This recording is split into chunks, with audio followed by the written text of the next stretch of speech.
seminario.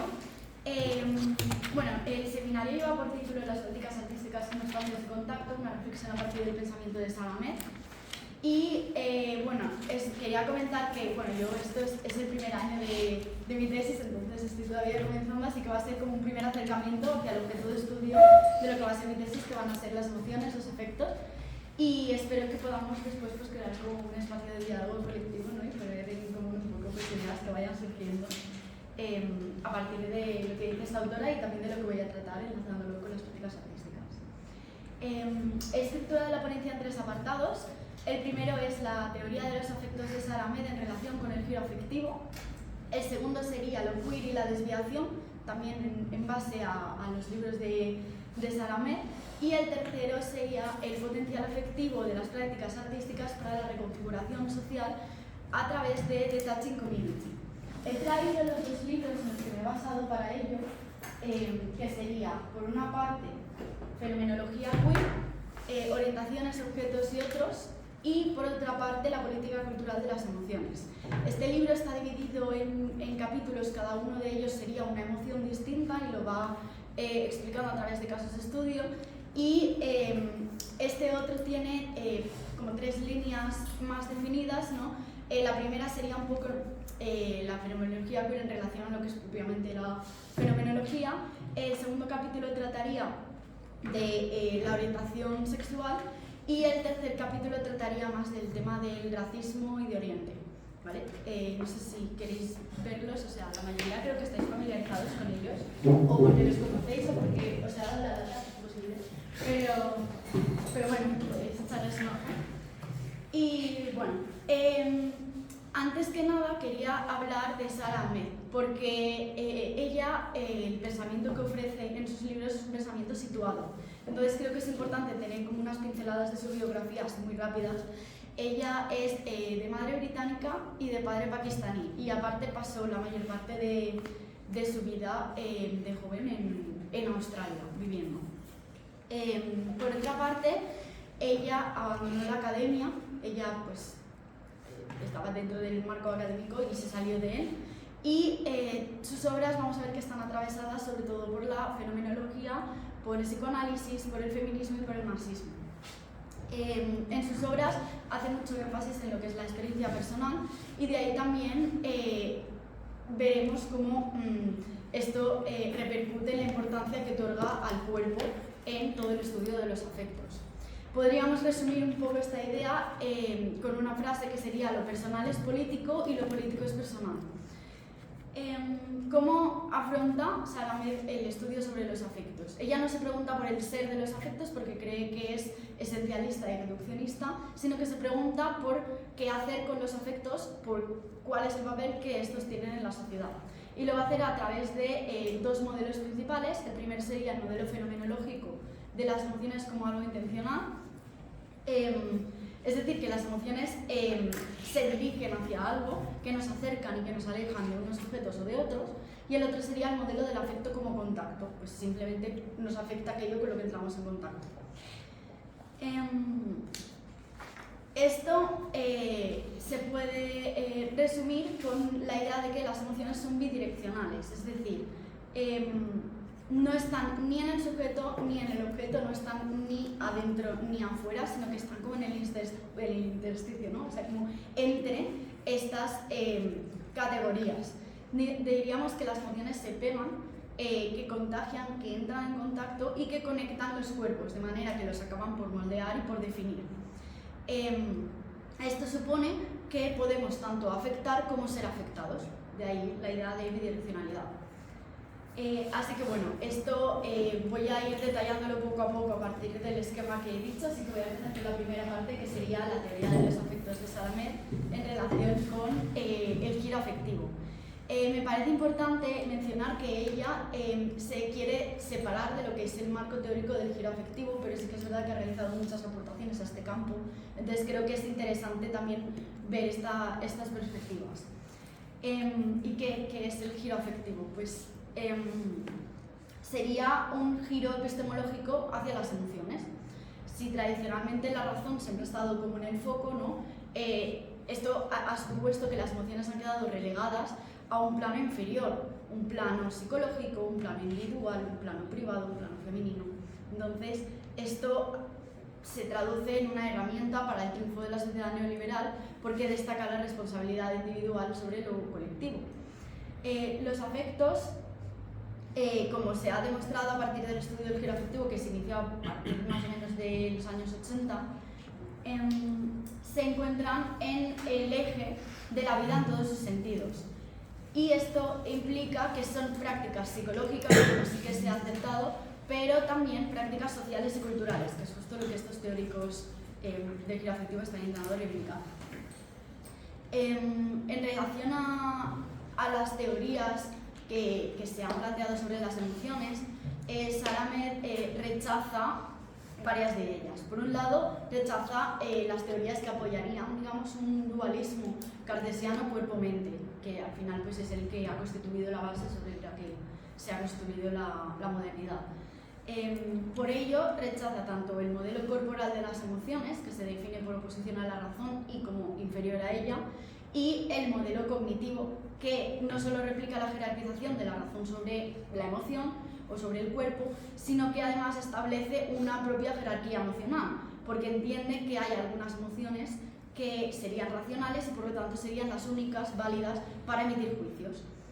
Ella va a rechazar estas dos cosas porque pues, no está de acuerdo con este dualismo cuerpo-mente y tampoco con la idea de la jerarquización. Por otra parte, también va a rechazar el modelo unidireccional de los afectos. Esto se estudiaría desde una vertiente psicológica que asume que los afectos van del interior al exterior, de dentro hacia afuera, del sujeto al objeto, porque supondría una teoría esencialmente psicológica subjetiva. Por otra parte, también va a rechazar la vertiente sociológica, justo por lo contrario, porque entiende que los afectos circulan del exterior hacia el interior, entonces el individuo se constituiría a partir de la masa y esto implicaría que las estructuras se reifiquen como formas de ser. A raíz del rechazo a estas dos vertientes, también viene la idea de por qué Saramet no distingue entre emociones y afectos, cosa que sí que hacen otros teóricos como por ejemplo Brian Massumi. Ella entiende que justo esta distinción lo que hace es plantear un nuevo dualismo que el giro afectivo trata de superar y aparte que esto comportaría una vuelta a la psicologización de las emociones dejando de lado todo el aspecto social que tiene mucho peso, pero no el único. Entonces, pues esto también lo rechazaría y por eso he adoptado su perspectiva y no estoy distinguiendo entre el término afecto y el término emoción. Por lo tanto, para Med los afectos se encuentran entre el sujeto y el objeto, entre el adentro y el afuera, pero no pertenecen a ninguno. Lo que hacen es moldearlos, definir sus superficies, sus orientaciones, que esto es un término que utiliza mucho en fenomenología queer, lo que pueden hacer, puesto que los afectos son performativos, por lo tanto, conllevan consigo una capacidad de acción. Y lo va a explicar a partir de una historia que creo que se trata mucho en ámbitos psicológicos, que sería la historia de la niña y el oso. Una niña va por el bosque y se encuentra un oso, entonces, ¿cómo sabe la niña que tiene que tenerle miedo al oso si nunca antes se ha encontrado con un oso? Entonces, digamos que la niña tiene miedo, pero no es que el miedo esté en la niña y el miedo tampoco está en el oso, sino que surge justamente del encuentro entre ambos. En este sentido, el afecto está circulando y al ponerse en contacto con ellos los define a la niña como temerosa y al oso como temible. Este aspecto, sin duda, pues tiene una parte psicológica, pero también tiene una parte social o cultural. Por ejemplo, a lo mejor la niña ha visto en dibujos animados que tiene que tener miedo a los osos y por eso cuando ve a un oso de verdad, pues se asusta, ¿no? Y esto es lo que Saramet denomina historias de contacto. Serían impresiones pasadas que, aunque el propio sujeto no haya vivido, ha permeado en su conciencia y se ha traducido en una orientación a través de la repetición de prácticas o de ideas sociales que lo que van a hacer va a ser que un objeto se asocie con una emoción, independientemente de que el objeto, o sea, la emoción no pertenezca a dicho objeto.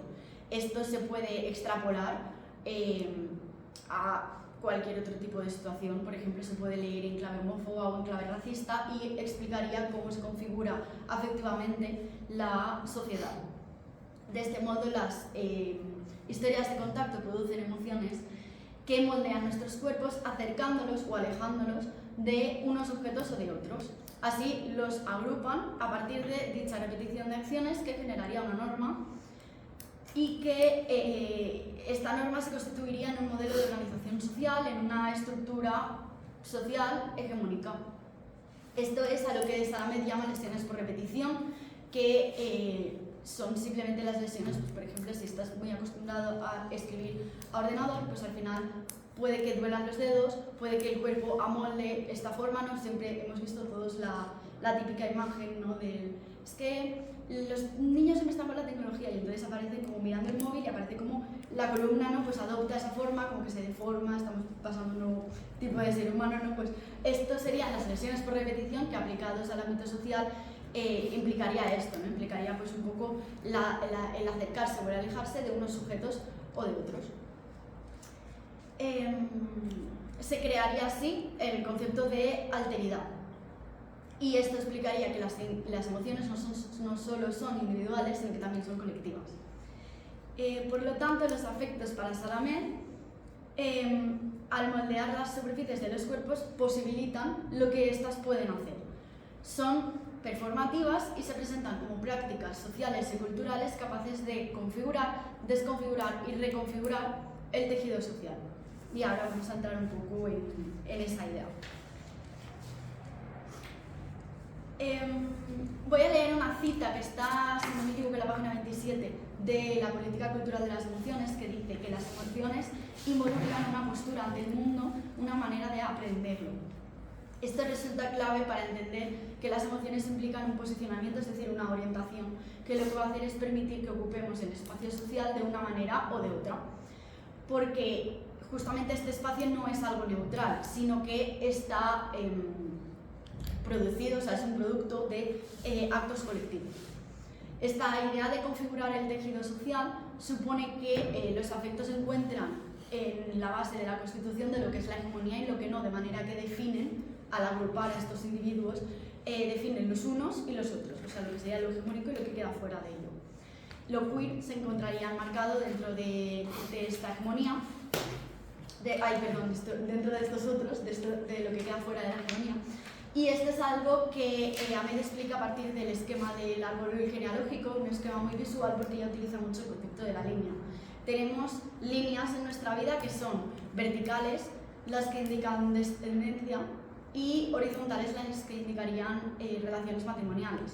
Ambas líneas están impregnadas tanto por el concepto de familia como por el de reproducción, y esto implica una herencia del pasado y un carácter proyectivo hacia el futuro. Estas líneas, que serían líneas puras, lo que hacen es verse amenazadas por esos otros, es decir, por todo lo que quedaría fuera de los unos.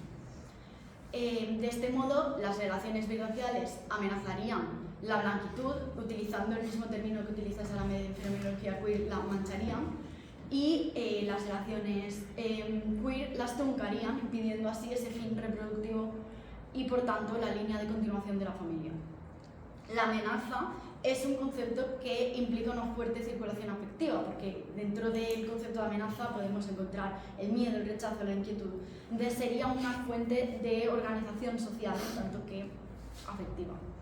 Y aquí quiero recordar una cita que dice que las emociones plantean formas afectivas de orientación. Es decir, el sujeto 1 va a hacer todo lo posible para no sentirse amenazado, por lo tanto, para mantener y para reproducir dichas líneas normativas. Que son las líneas que él entiende que definen su vida y que no se puede vivir fuera de ellas.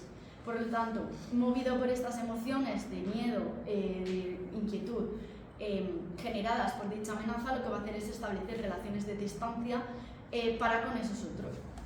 Y esto me interesa especialmente no solo porque es una distancia que moldea, digamos, los contornos del espacio personal, sino que también moldea los contornos del espacio social y político, de manera que genera una marginación que también es palpable en el ámbito legal, en el ámbito sanitario, en el ámbito cultural, entre muchos otros.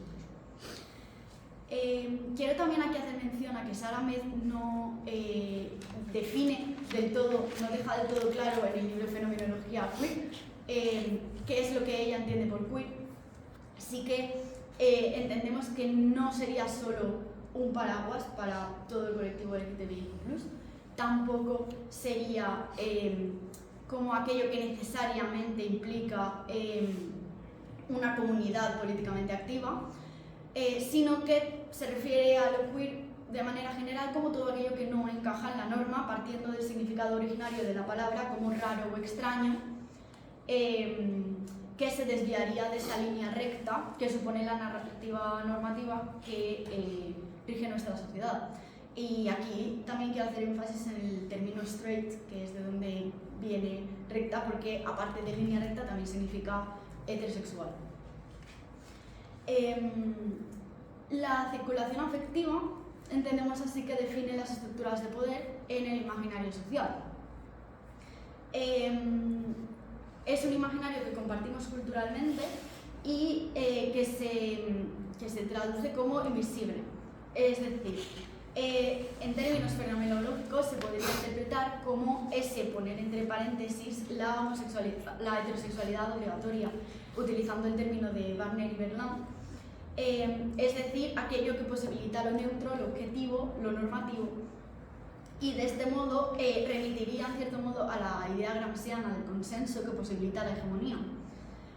Así, señalar este paréntesis, es decir, lo consensual de dicho régimen imaginario, sería queerizar la fenomenología y resulta clave para la reconfiguración social, siendo esta una tarea afectiva. Dicho de otro modo, la fenomenología queer consistiría en sacar a la luz lo que quedaría entre paréntesis, funcionaría así como un dispositivo de desorientación. Ella habla mucho en este libro de la idea de desorientación, que significa desviarse de estas líneas rectas que hemos explicado antes en el esquema del árbol genealógico. Hay que señalar que no existen las líneas queer, por lo que salirse de un camino ya dado y de la línea normativa supone ampliar el alcance del cuerpo, extender las formas de habitar el mundo, pero no crear unas líneas nuevas, porque si no estamos volviendo a otra situación, es decir, si lo que queda al margen de la hegemonía constituye una nueva hegemonía, volvemos otra vez al principio. Entonces, sería simplemente como ampliar el alcance, crear nuevas formas de habitar el mundo, pero que no sean, que no constriñan a nadie. Es aquí donde voy un poco a la idea de que ella entiende que queer no es necesariamente una lucha políticamente activa, o sea, sí que puede serlo, pero no necesariamente. Porque también puede ser un hecho de la propia experiencia cotidiana. Pone el ejemplo de una familia compuesta por dos mujeres que son lesbianas y que tienen un hijo. Esta familia supone la materialización de la amenaza de la que hablábamos antes, en tanto que no sigue el modelo canónico familiar. Las madres están en contacto continuo con las líneas rectas, con lo que sería la hegemonía, ¿no? Pues, en el colegio, por ejemplo, ¿no? Con otros modelos de familia también. Pero se salen de sus contornos como forma de vivir, habitan la incomodidad. Entonces, esto es producto de su propia experiencia cotidiana. Se puede entender como un acto político, pero no necesariamente, porque dice la autora que no existe una obligatoriedad respecto a esta desviación. Y voy a leer una cita que creo que lo explica mejor, que dice que ciertas líneas pueden ser seguidas debido a una falta de recursos para apoyar líneas de desviación. Es decir, que pues a lo mejor hay personas que no tienen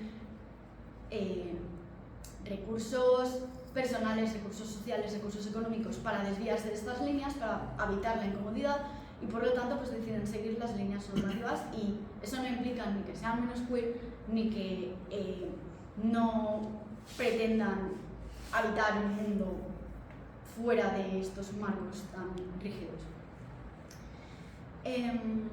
Esto también quiero señalar aquí que la autora, tanto que teórica de los afectos, le da mucha importancia a lo que es la propia experiencia, a lo que son las vivencias personales y al cuerpo.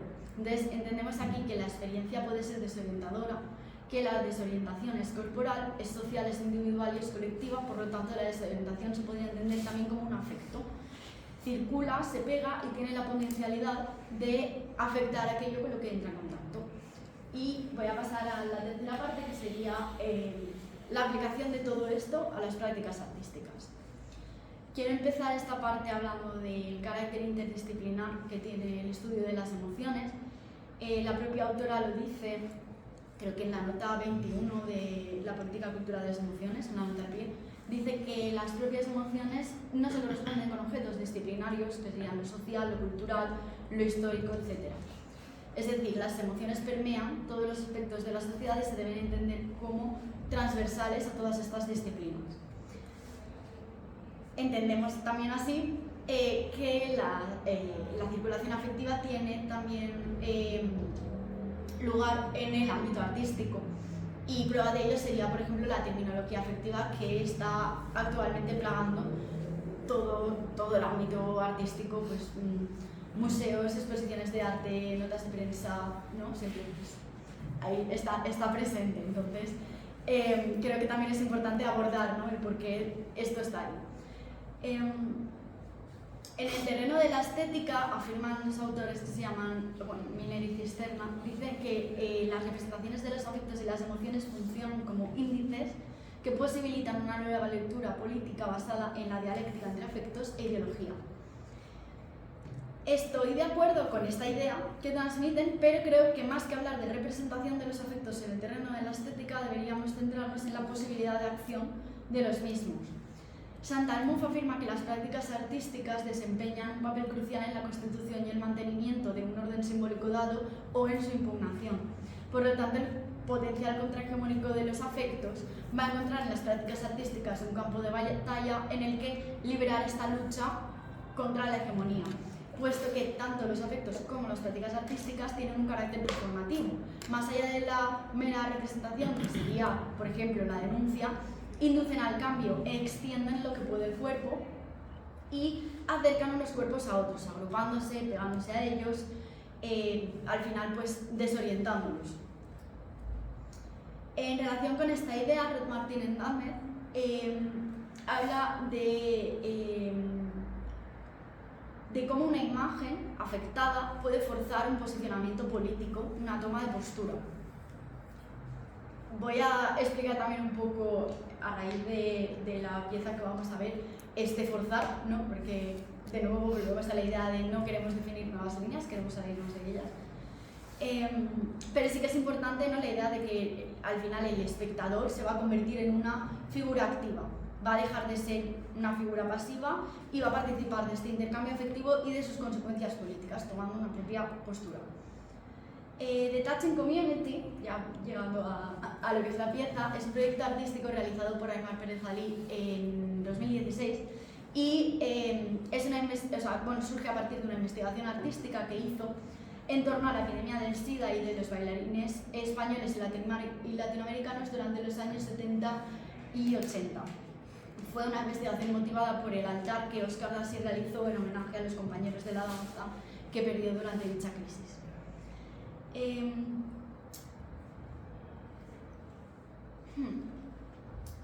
Es importante, creo, tener presente la crisis del SIDA, la epidemia del SIDA, porque ha supuesto, más allá de la epidemia sanitaria, una herramienta, diríamos una estrategia, al servicio de la sociedad neoliberal.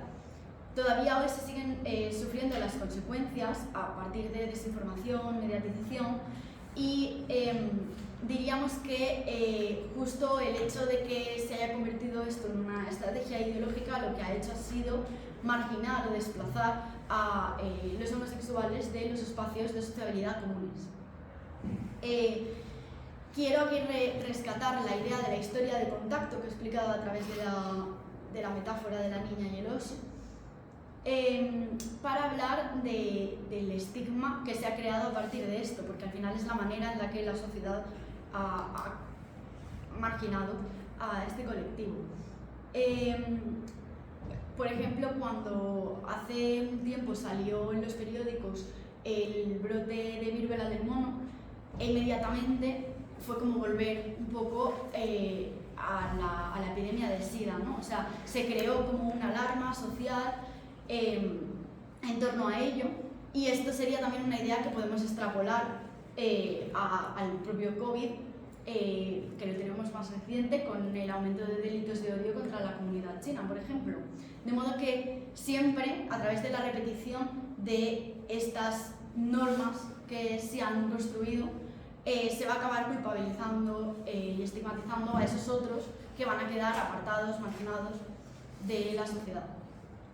Me interesan especialmente las enfermedades del SIDA y de la viruela del mono, no solo por la propia relación que se les ha achacado con la comunidad gay, sino también por los efectos que tienen sobre la piel de las personas afectadas.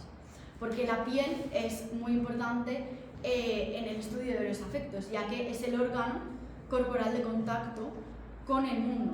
Por lo tanto, es la superficie a través de la cual se moldean los cuerpos, no solo de manera física o biológica, sino también de manera social. Lo podemos entender en tanto a las heridas que se crean a partir de estas enfermedades como a partir del propio color de piel. La piel determina estas relaciones de proximidad y de lejanía, determina la orientación o la desorientación que pueden tomar nuestros cuerpos, determina los espacios que los cuerpos pueden ocupar, porque no son como los otros cuerpos, porque no encajan en el ideal corporal, porque no encajan en el ideal de sociabilidad que se ha considerado normativo en base a pues, toda esta repetición de actos. En contraste con esta idea de Touching Community, no vamos a ver la piel, el contacto de piel con piel como una barrera entre cuerpos, sino como una forma de romper con esta propia barrera que en aquel momento pues, era una barrera, bueno, y ahora también, ¿no? Pues una barrera del miedo, tanto entendiéndolo achacado como a la epidemia del SIDA como a nivel social. Entonces voy a poner el teaser del vídeo, que es muy cortito, pero un poco para hacerse la idea. Sí. ¿Cómo honrar los cuerpos que han muerto y siguen viviendo, encarnando el relato oficial que ahora titulamos Epidemia del SIDA? ¿Cómo dirigirse a aquellos cuerpos que existen ya solo como memoria de otros cuerpos? ¿Cómo librarse de las narrativas clínicas impuestas y tratar directamente con los relieves vitales de la carne? ¿Cómo demostrar amor hacia aquellas personas que ya no están y de las que no conocemos nada, ni su nombre, ni siquiera una mínima referencia de su existencia? En definitiva, ¿cómo honrar el cuerpo de los muertos?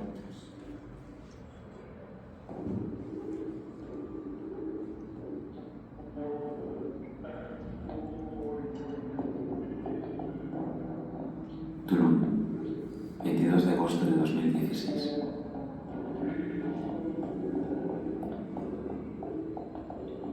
Querido Ricardo, es la tercera noche que sueño que escribo esta carta. Aquí en Tulum sueño mucho, o me acuerdo de lo que sueño, y no estoy seguro del por qué, pero llevan 3 noches soñando. Te escribo porque Carlos, un amigo tuyo, me habló mucho de ti. Lo conocí en una finca en Copilco, al lado de la UNAM, durante un ensayo de una de sus nuevas producciones, una mañana antes de irme a Tulum. Sentí que me daba la responsabilidad y el honor de poder recordarte y traerte a la memoria de los que estamos aquí. Y recordándote, recordar a todos esos hermanos, bailarines y putos que no pude conocer por el desenlace precoz de vuestras talentosas vidas. Ricardo, perdona el atrevimiento de escribirte así, contándote todo esto que en realidad no es nuevo para ti, pero lo es para mí. Yo nací en el año en el que entrasteis en el Ballet Folclórico de México. Era un niño cuando te fuiste y empecé a bailar justo antes de que se empezara a implementar la triple terapia. Yo no lo viví, pero ahora vivo otra realidad que también me afecta muy de cerca, me toca y me atraviesa. Y escribirte es un gesto, mínimo quizás, pero necesario para reconocer que estuvisteis aquí y que la danza hoy en día también es la respuesta a ese momento que os tocó vivir. Y no olvidar eso, nunca. Te mando un fuerte abrazo. Ayman.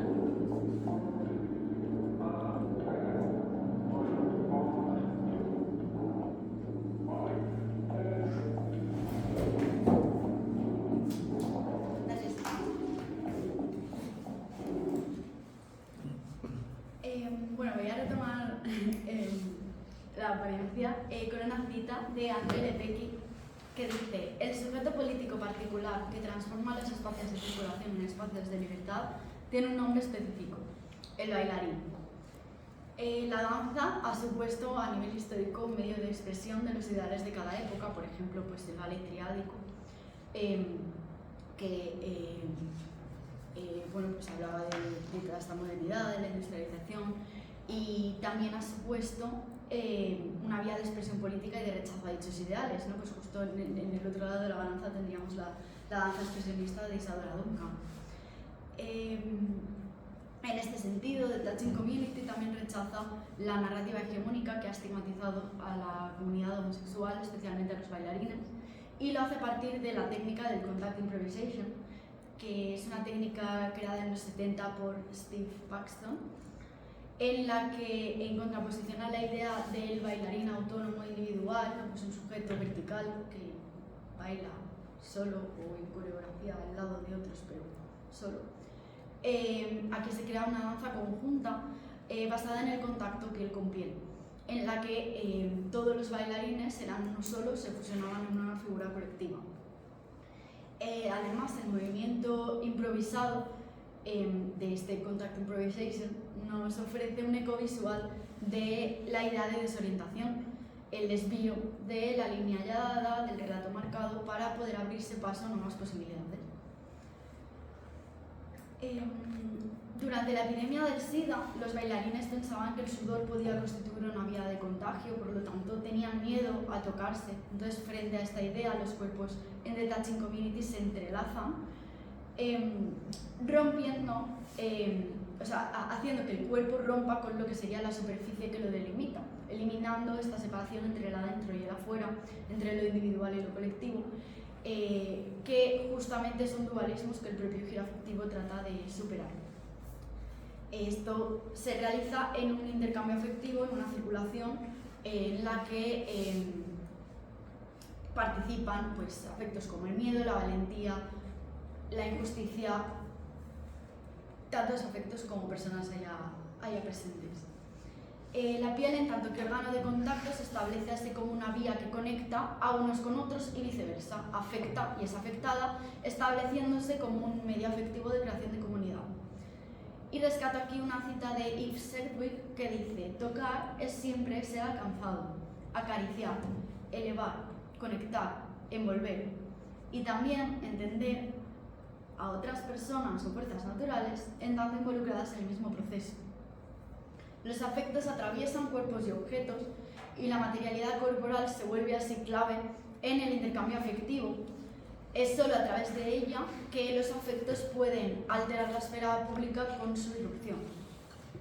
El discurso hablado que habéis escuchado, que discurre de manera simultánea a la danza, es una recopilación de cartas que Aymar dirige a aquellos bailarines fallecidos, rescatándolos del anonimato, transgrediendo el espacio privado y llevándolos al público.